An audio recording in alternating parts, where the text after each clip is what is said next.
Tiene la palabra el diputado Luis Tailade. Gracias, presidente.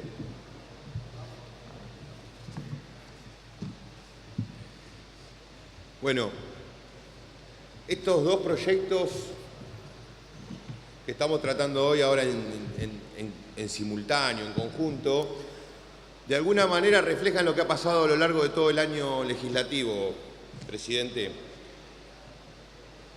Todo el año hemos estado tratando temas, proyectos vinculados a la seguridad y proyectos en materia de legislación penal.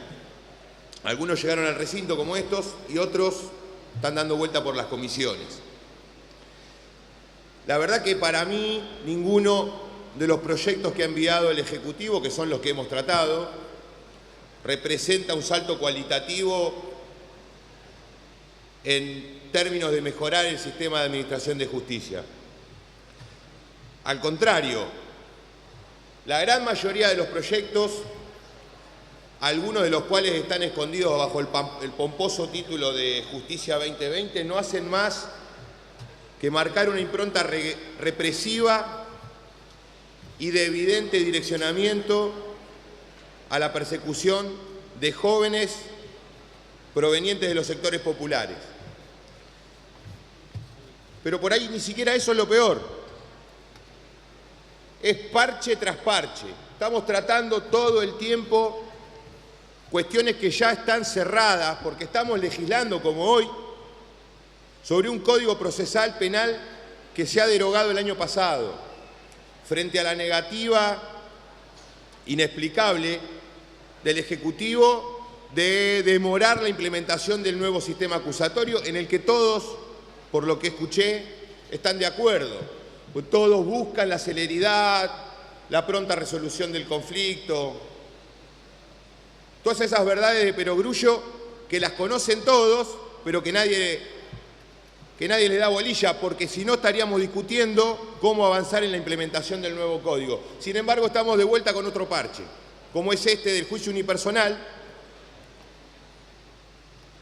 que es reforma del Código Procesal Penal derogado. Fíjense que el Ejecutivo no ha mandado ningún proyecto, ya que tanto le gusta agravar penas, perseguir delincuentes, no ha mandado un solo proyecto, no hay una sola iniciativa vinculada a agravamientos de temas, de penas en materia de criminalidad económica. Si hay algo peor, es que hay un denominador común en todos estos proyectos que hemos tratado a lo largo del año. Y es que la gran mayoría tienen origen en el Ministerio de Seguridad. Más allá de algún empeño puesto por diputados del oficialismo en señalar a Germán Garabano, el ministro de Justicia, como el impulsor de alguna de estas iniciativas, puntualmente las que estamos tratando hoy, lo cierto es que me parece que Garabano no quiere saber nada con estos proyectos, presidente. Garabano, con todas las diferencias que tengo, con la profunda grieta ideológica que me separa del ministro de Justicia, es un hombre al que respeto profundamente desde sus cualidades técnicas. Y Garabano es un impulsor ferviente de la reforma procesal. No está la mano de Garabano atrás de estos proyectos que estamos tratando hoy, como no estuvo en los proyectos que hemos tratado a lo largo del año.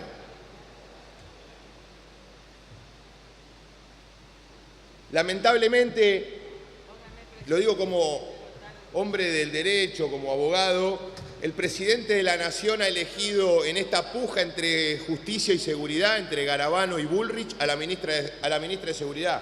Claramente, es una elección que está absolutamente clara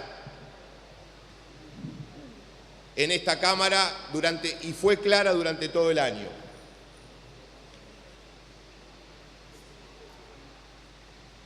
La ministra de Justicia, señor presidente, yo creo que es una de las ministros del Gabinete Nacional menos legitimada en términos de gestión. Esa falta de legitimación, sin embargo, no impidió, y lo digo con cierta pena, que bailáramos al ritmo de Patricia Bullrich durante todo el año con estos proyectos, presidente. La ministra Bullrich es la responsable de una gestión en materia de seguridad que hace agua por todos lados.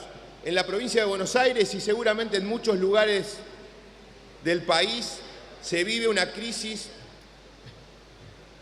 profunda en materia de seguridad. Diría que estamos en emergencia de seguridad. Y en la provincia de Buenos Aires, que represento en este recinto, lo vemos todos los días, con un recrudecimiento notorio de la criminalidad, todos los días.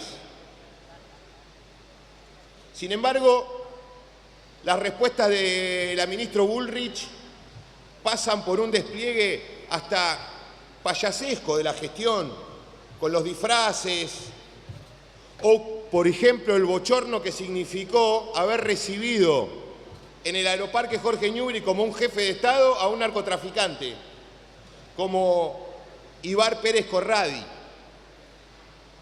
que venía a delatar al kirchnerismo y a las supuestas complicidades con el narcotráfico, y terminó hablando de que un ex senador de la Unión Cívica Radical cobró $200.000 para destituir un juez federal. Automáticamente salió de los diarios, de la discusión política, de los medios de comunicación y de esta Cámara también. Mágicamente desapareció Pérez Corradi. ¿Alguien se acuerda de Pérez Corradi?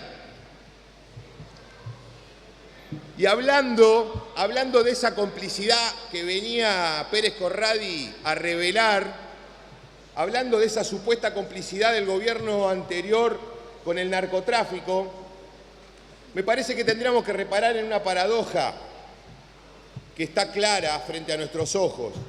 Y es que los dos jefes máximos de las policías más importantes del país, la Policía Federal y la Policía Bonaerense, eran los jefes de las divisiones de lucha contra el narcotráfico en el gobierno anterior. O sea, o somos cómplices, o fuimos cómplices con el narcotráfico, o teníamos a los mejores hombres en esa lucha, porque son los tipos que hoy el presidente Macri y la gobernadora Vidal pusieron al frente de esa lucha. Y hablando de crisis de seguridad, en la provincia de Buenos Aires, señora presidenta, ahora que veo que se ha cambiado la autoridad de la Cámara, ¿sabe qué hizo la gobernadora Vidal en materia de seguridad? Después de haber corrido a todo el mundo en enero para pedir 100.000 millones de pesos en deuda y haber conseguido que le autorizaran 60.000, supuestamente para seguridad y para obras de infraestructura, le acaba de prestar 500 millones de dólares que había pedido hace pocos días a una tasa del 7%, se la prestó el gobierno de la Nación a una tasa del 3,5%, compró letras del Tesoro. Así combate la inseguridad la gobernadora de la provincia de Buenos Aires, reventando la plata de los bonaerenses, administrando fraudulentamente esos fondos, porque no hay otra cosa, no hay otra forma de definir tomar deuda al 7 y prestarla al 5 que una administración fraudulenta, presidenta.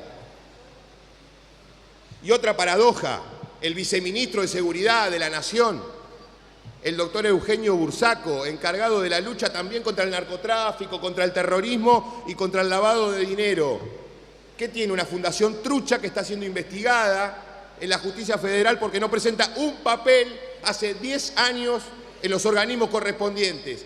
No presenta un papel ni balances, pero fundamentalmente no presenta ningún papel que acredite que desde la fundación cumple con las normativas en materia de lavado de activos, señora presidenta. En el proyecto del fortalecimiento de los tribunales orales nos vamos a mandar una macana grande como este recinto, presidenta.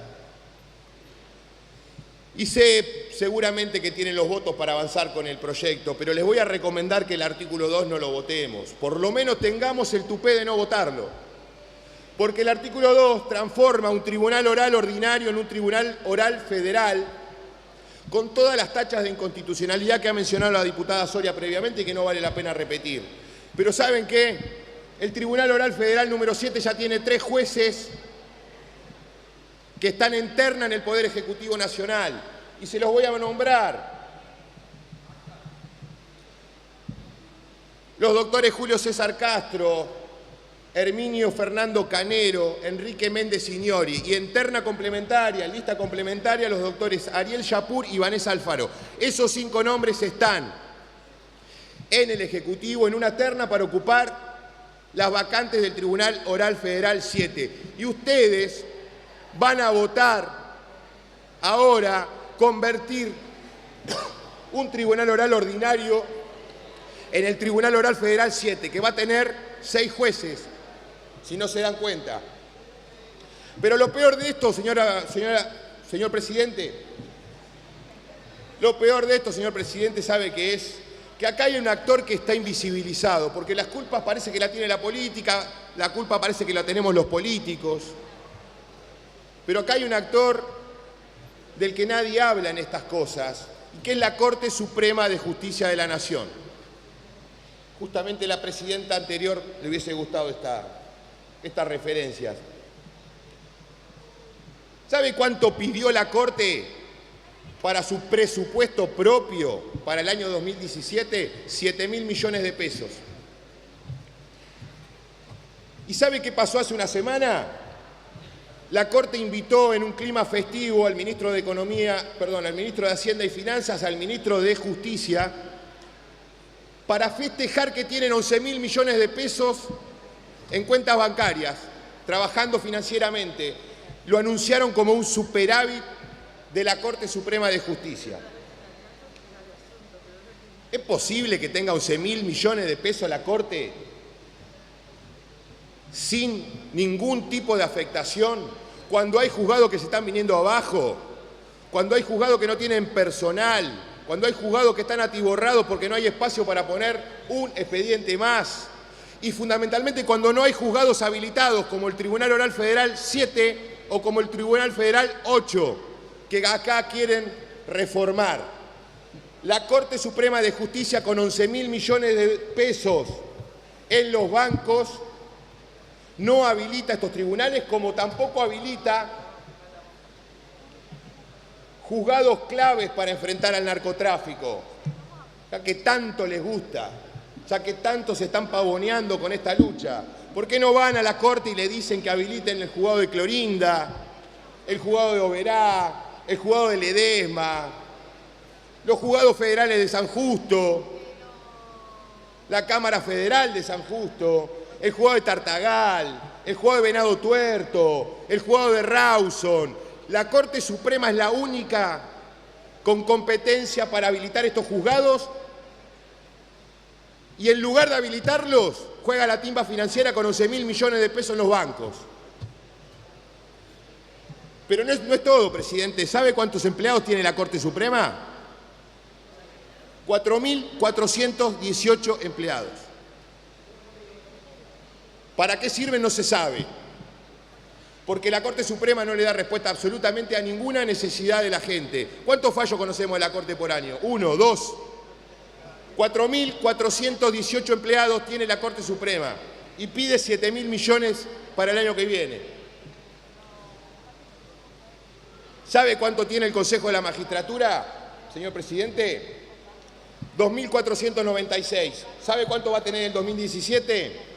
3.209 empleados. Entre la Corte Suprema de Justicia de la Nación y el Consejo de la Magistratura tienen más del 30% de los trabajadores del Poder Judicial de la República Argentina. Y después nos vienen a dar lecciones de cómo enfrentar al narcotráfico. Después nos vienen a dar lecciones de que la política interfiere en la justicia, cuando son estas personas, que ahora son 5, las que tienen una millonada de plata para habilitar esos juzgados y poner en marcha una verdadera reforma judicial y una verdadera lucha contra el narcotráfico. Ahí tenemos que mirar, señor presidente, para mejorar el sistema de administración de justicia y no traer, como nos manda Bullrich, estos proyectos que no tienen ningún sentido. En lugar de estar discutiendo estas cosas, tendríamos que estar mirando a la Corte, exigiéndole explicaciones de por qué tiene esa plata sin trabajar. Pero sin embargo estamos trabajando sobre proyectos que manda la ministra Bullrich, que además del desastre que tiene en materia de gestión, no creo que haya pisado jamás un tribunal, salvo para hacer alguna denuncia trucha contra el kirchnerismo o para llevar narcotraficantes que vaya a saber qué les dio para que declaren en contra de dirigentes políticos y exfuncionarios. Gracias, presidente. Gracias, diputado.